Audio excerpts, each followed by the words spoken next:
O desejado de todas as nações. Capítulo 67. Ais sobre os fariseus. Este capítulo se baseia em Mateus capítulo 23, Marcos capítulo 12, versos 41 a 44, e Lucas capítulo 20, versos 45 a 47, e capítulo 21, versos 1 a 4. Era o derradeiro dia em que Cristo ensinava no templo. Das vastas multidões que se reuniam em Jerusalém, a atenção toda era atraída para ele. O povo que se apinhara nos pátios do templo acompanhara o debate que se verificara, apanhando cada palavra que lhe caíra dos lábios.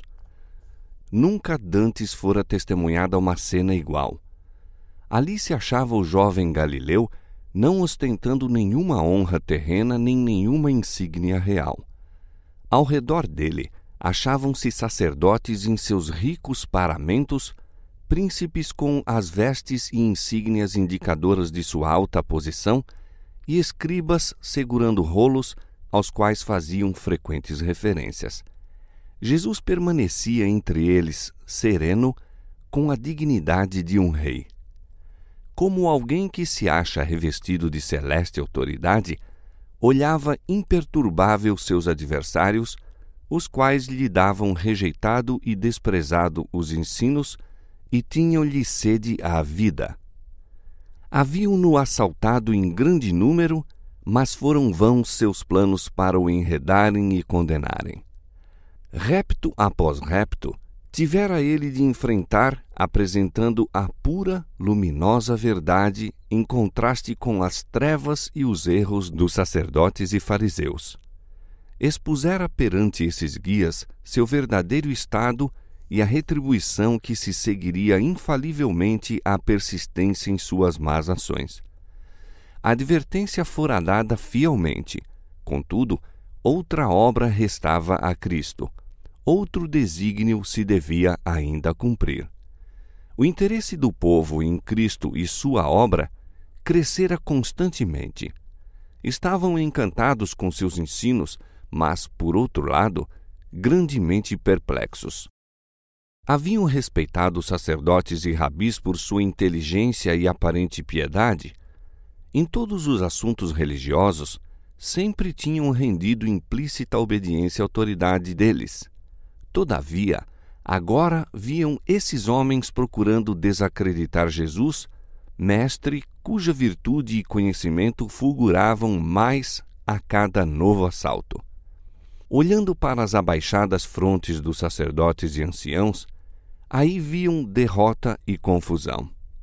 Admiravam-se de que os principais não crescem em Jesus quando seus ensinos eram tão claros e simples, e não sabiam que direção haviam eles próprios de tomar. Com viva ansiedade, observavam os movimentos daqueles cujos conselhos sempre tinham seguido. Nas parábolas ditas por Cristo, era seu desígnio tanto advertir os guias, como instruir o povo que desejava ser ensinado. Havia, porém, necessidade de falar ainda mais claramente.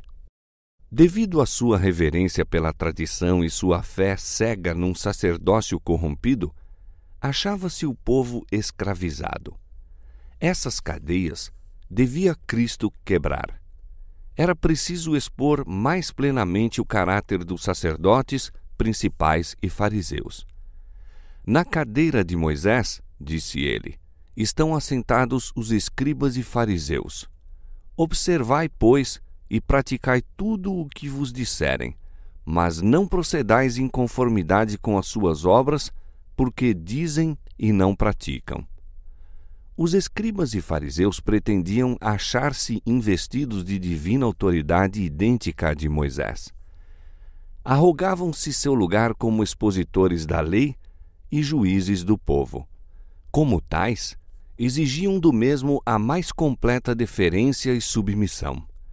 Jesus mandou que seus ouvintes fizessem aquilo que os rabis ensinassem de acordo com a lei, mas não lhe seguissem o exemplo. Eles próprios não praticavam o que ensinavam.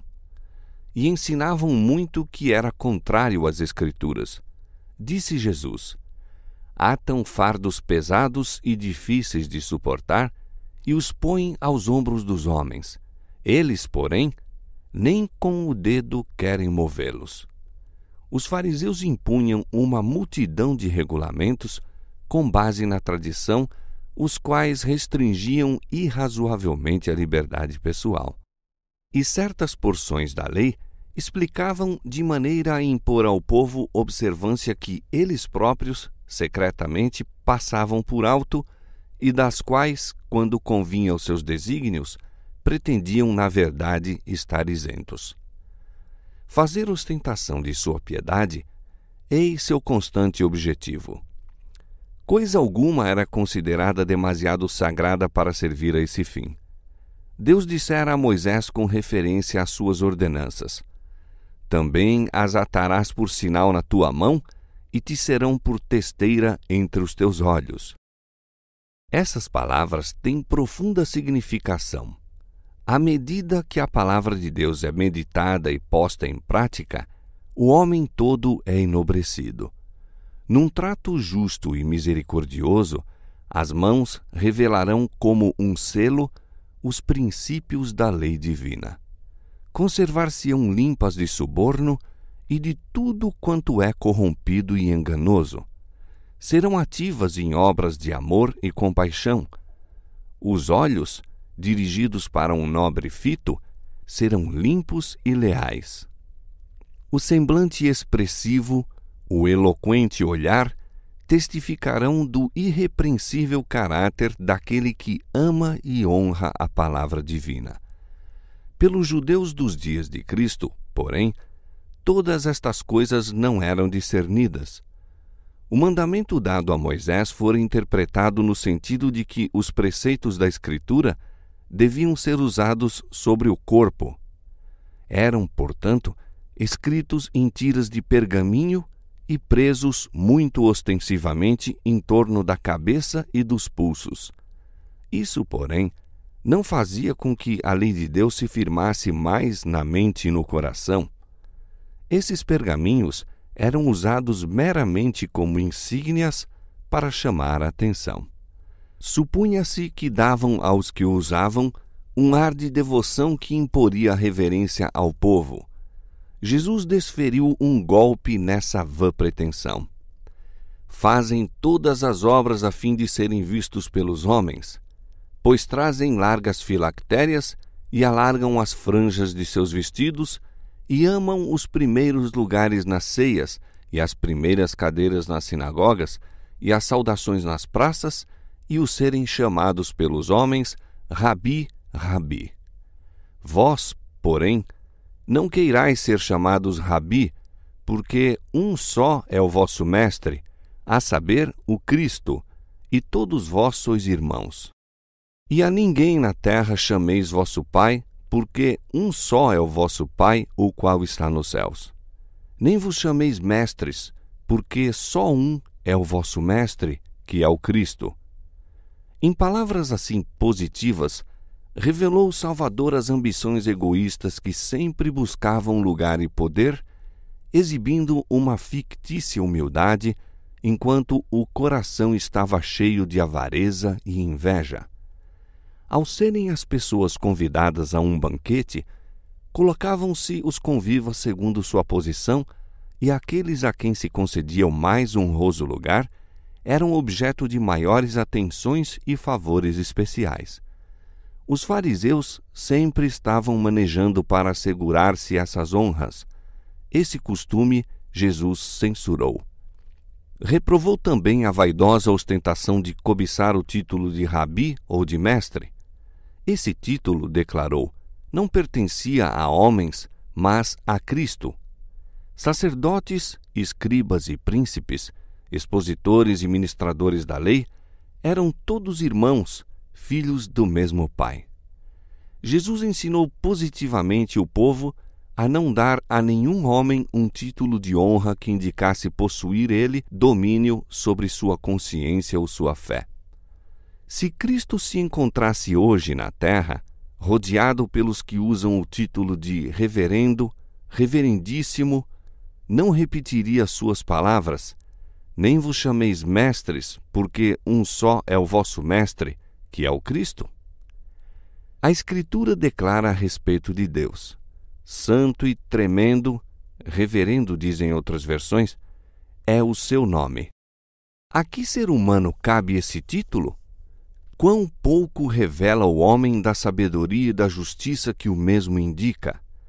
Quantos dos que aceitam esse título estão representando mal o nome e o caráter de Deus? Ai, quantas vezes se tem a ambição mundana, o despotismo e os mais baixos pecados escondidos sob as bordadas vestes de um elevado e santo cargo. O Salvador continuou: porém, o maior dentre vós será vosso servo, e o que a si mesmo se exaltar será humilhado, e o que a si mesmo se humilhar será exaltado. Repetidamente ensinara Cristo que a verdadeira grandeza se mede pelo valor moral. Na estimativa celeste, a grandeza de caráter consiste em viver para o bem-estar de nossos semelhantes, em praticar obras de amor e de misericórdia. Cristo, o Rei da Glória, foi servo do homem caído. Ai de vós, escribas e fariseus hipócritas, disse Jesus, pois que fechais aos homens o reino dos céus, e nem vós entrais, nem deixais entrar aos que estão entrando. Pervertendo as Escrituras, os sacerdotes e doutores da lei cegavam o espírito dos que, de outro modo, teriam recebido o conhecimento do reino de Cristo e aquela vida interior, divina, essencial à verdadeira santidade. Ai de vós, escribas e fariseus hipócritas, pois que devorais as casas das viúvas sob pretexto de prolongadas orações. Por isso sofrereis mais rigoroso juízo. Os fariseus tinham grande influência sobre o povo e disso se aproveitavam para servir os próprios interesses. Conquistavam a confiança de piedosas viúvas e então lhes apresentavam, como seu dever, consagrar sua propriedade a fins religiosos. Havendo conseguido domínio sobre seus bens, os astutos calculistas empregavam-nos para seu próprio benefício. Para encobrir sua desonestidade, faziam longas orações em público e grande ostentação de piedade. Essa hipocrisia, Cristo declarou que lhes traria maior condenação. A mesma repreensão recai hoje sobre muitos que fazem grande profissão de piedade. Sua vida é manchada de avareza e egoísmo, e todavia lançam sobre tudo isso um manto de aparente pureza, e assim, por algum tempo, enganam os semelhantes. Mas não podem enganar a Deus. Ele lê todo o desígnio do coração e julgará todo homem segundo as suas ações. Cristo condenou fartamente os abusos, mas teve cuidado de não diminuir a obrigação. Repreendeu o egoísmo que extorquia e dava má aplicação às dádivas da viúva. Ao mesmo tempo, louvou a viúva que trouxe sua oferta para o tesouro do Senhor. O abuso que praticava o homem com a dádiva não podia desviar da doadora a bênção divina. Jesus estava no pátio onde se achava a arca do tesouro e observava os que ali iam depositar as ofertas. Muitos dos ricos levavam grandes somas que apresentavam com grande ostentação. Jesus os contemplava tristemente, mas não fez comentário algum acerca de suas liberais ofertas. Num momento, sua fisionomia iluminou-se ao ver uma pobre viúva aproximar-se hesitante, como receosa de ser observada. Enquanto os ricos e altivos se apressavam para depor suas dádivas, ela se retraía como se mal ousasse adiantar-se. Todavia, anelava fazer qualquer coisa, por pequenina que fosse, pela causa que amava. Contemplou a dádiva que tinha na mão. era demasiado pequena em comparação com as ofertas dos que a rodeavam. Ali estava, no entanto, tudo quanto possuía. Espreitando o ensejo, deitou apressadamente suas moedinhas e virou-se para se afastar, ligeira. Ao fazê-lo, porém, encontrou o olhar de Jesus cravado nela. O Salvador chamou a si os discípulos e convidou-os a notar a pobreza da viúva. Então soaram aos ouvidos dela suas palavras de louvor. Em verdade vos digo que lançou mais do que todos esta pobre viúva. Lágrimas de alegria lhe encheram os olhos ao ver que seu ato era compreendido e apreciado. Muitos tê-la iam aconselhado a guardar seu escasso recurso para o próprio uso. Dado às mãos dos bem-nutridos sacerdotes, perder-se-ia de vista entre os muitos custosos dons levados ao tesouro. Mas Jesus entendeu-lhe o motivo. Ela cria que o serviço do templo era indicado por Deus e estava ansiosa por fazer tudo o que lhe era possível para sua manutenção. Fez o que pôde e sua ação serviria de monumento à sua memória através dos tempos e alegria na eternidade. O coração acompanhou-lhe a dádiva. Seu valor foi estimado não pela importância da moeda, mas pelo amor para com Deus e o interesse para com sua obra que a motivaram. Jesus disse da viúva pobre: ela lançou mais do que todos. Os ricos deram de sua abundância, muitos deles para serem vistos e honrados pelos homens. Seus grandes donativos não os privaram de nenhum conforto, nem mesmo do luxo. Não tinham exigido nenhum sacrifício que pudesse ser comparado, em valor, com as moedas da viúva. É o motivo que imprime cunho às nossas ações, assinalando-as com ignomínia ou elevado valor moral. Não são as grandes coisas que todos os olhos veem e toda a língua louva que Deus reputa como mais preciosas. Os pequenos deveres cumpridos com contentamento, as pequeninas dádivas que não fazem vista e podem parecer destituídas de valor aos olhos humanos, ocupam muitas vezes diante de Deus o mais alto lugar. Um coração de fé e amor é mais precioso para Deus que os mais custosos dons.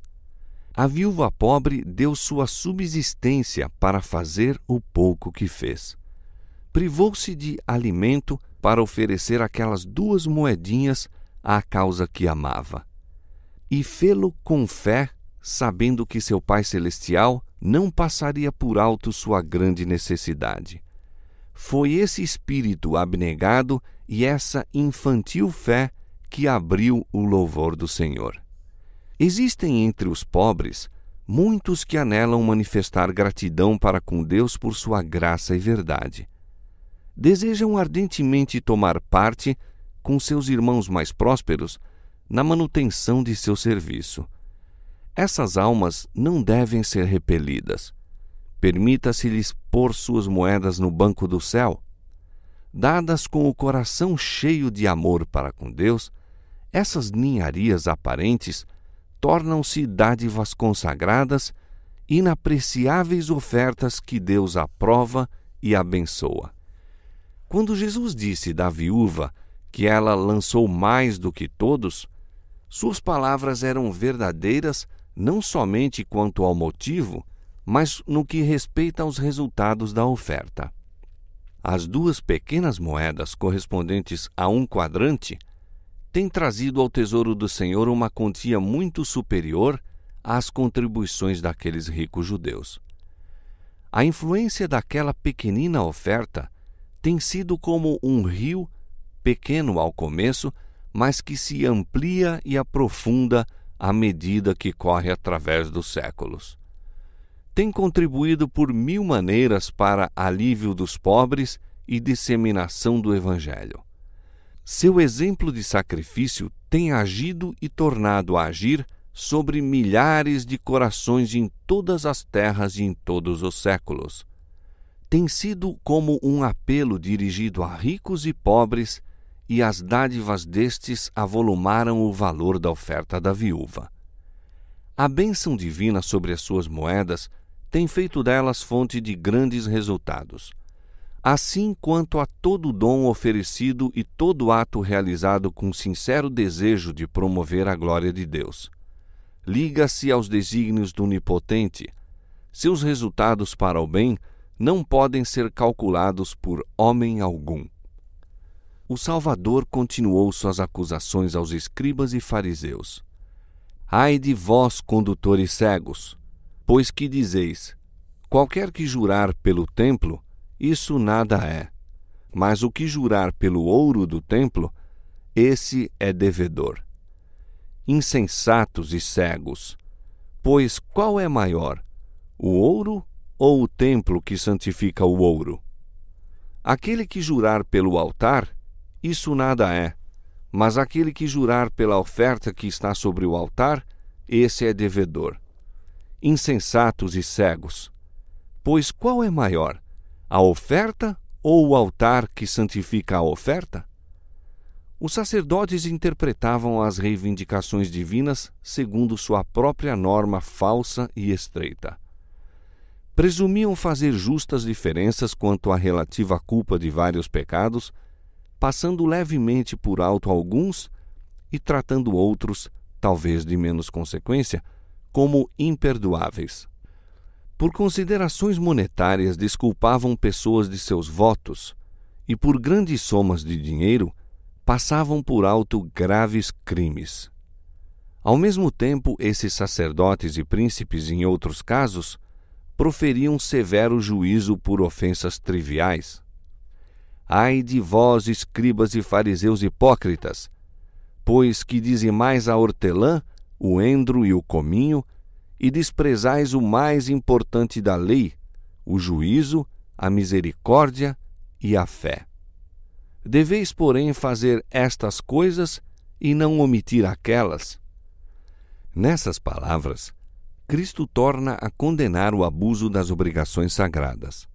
Não põe de lado a própria obrigação. O sistema do dízimo foi ordenado por Deus e havia sido observado desde os primitivos tempos. Abraão, o pai dos fiéis, deu dízimo de tudo quanto possuía. Os príncipes judaicos reconheciam a obrigação de dizimar, e isso era justo, mas não deixavam o povo manter suas próprias convicções do dever. Estabeleciam-se regras arbitrárias para todos os casos. As exigências se haviam tornado tão complicadas que era impossível cumpri-las. Ninguém sabia quando havia satisfeito suas obrigações. Segundo fora dado por Deus, o sistema era justo e razoável, mas os sacerdotes e rabis o tinham transformado em carga enfadonha. Tudo quanto Deus ordena é de importância. Cristo reconhecia como dever o dar o dízimo, mas mostrou que isso não podia desculpar a negligência de outros deveres. Os fariseus eram muito exatos em dizimar ervas da horta, tais como hortelã, endro e cominho. Isso pouco lhes custava, dando-lhes reputação de exatidão e santidade. Ao mesmo tempo, suas inúteis restrições oprimiam o povo e destruíam o respeito pelo sagrado sistema designado por Deus. Ocupavam a mente dos homens com insignificantes distinções e desviavam-lhes a atenção das verdades essenciais. Negligenciavam-se os assuntos de mais peso da lei, justiça, misericórdia e verdade. Deveis, porém, fazer estas coisas, disse Cristo, e não omitir aquelas. Outras leis foram semelhantemente pervertidas pelos rabis. Nas instruções dadas por intermédio de Moisés, era proibido comer qualquer coisa imunda. O uso da carne de porco e da carne de certos outros animais era proibido como sendo de molde a encher o sangue de impurezas e abreviar a vida. Mas os fariseus não deixaram essas restrições como Deus as ordenara. foram a extremos injustificáveis. Entre outras coisas, tinha o povo que coar toda a água de uso, não contivesse ela o mais pequenino inseto, o qual poderia ser classificado entre os animais imundos. Jesus, comparando essas fúteis exações com a magnitude de seus pecados reais, disse aos fariseus: condutores cegos, que coais um mosquito e engolis um camelo. Ai de vós, escribas e fariseus hipócritas, pois que sois semelhantes aos sepulcros caiados, que por fora realmente parecem formosos, mas interiormente estão cheios de ossos de mortos e de toda imundícia.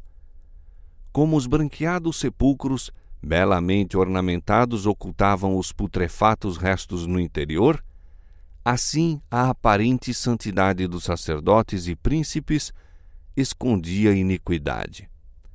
Jesus continuou: ai de vós, escribas e fariseus hipócritas, pois que edificais os sepulcros dos profetas e adornais os monumentos dos justos, e dizeis: se existíssemos no tempo de nossos pais, nunca nos associaríamos com eles para derramar o sangue dos profetas.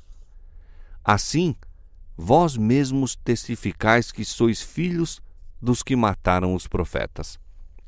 Para mostrar sua estima pelos profetas mortos, os judeus eram muito zelosos em embelezar-lhes os sepulcros, mas não aproveitavam seus ensinos nem davam ouvidos às suas reprovações. Nos dias de Cristo nutria-se uma supersticiosa consideração para com os túmulos dos mortos e prodigalizavam-se grandes somas no adorno dos mesmos. Aos olhos de Deus isso era idolatria. Em sua indevida consideração para com os mortos, os homens mostravam não amar a Deus sobre tudo e ao próximo como a si mesmos. A mesma idolatria está sendo hoje levada bem longe. Muitos são culpados de negligenciar as viúvas e os órfãos, os doentes e os pobres, a fim de construírem custosos monumentos para os mortos. Tempo, dinheiro e trabalho são abundantemente despendidos para esse fim, ao passo que os deveres para com os vivos, deveres positivamente ordenados por Cristo, são deixados por cumprir. Os fariseus construíam os sepulcros dos profetas e os adornavam e diziam uns para os outros: se existíssemos no tempo de nossos pais, nunca nos associaríamos a eles para derramar o sangue dos servos de Deus. Ao mesmo tempo, estavam planejando tirar a vida de seu filho. Isso nos deve servir de lição. Devemos abrir os olhos ao poder de Satanás para enganar a mente que se desvia da luz da verdade. Muitos seguem nas pegadas dos fariseus, reverenciam os que morreram por sua fé, admiram-se da cegueira dos judeus em rejeitar a Cristo. Houvéssemos vivido em seu tempo, declaram, e com prazer lhe receberíamos os ensinos, nunca teríamos tomado parte no crime dos que rejeitaram o Salvador. Mas quando a obediência a Deus requer abnegação e humilhação, essas mesmas pessoas abafam suas convicções e recusam obediência. Assim manifestam o mesmo espírito que os fariseus a quem Cristo condenou. Mal avaliavam os judeus a terrível responsabilidade envolvida na rejeição de Cristo.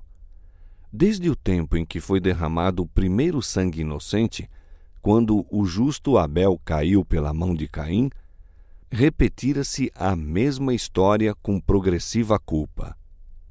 Em todos os séculos, haviam profetas erguido a voz contra os pecados dos reis, autoridades e povo, dizendo as palavras que Deus lhes dera e obedecendo à sua vontade com perigo da própria vida.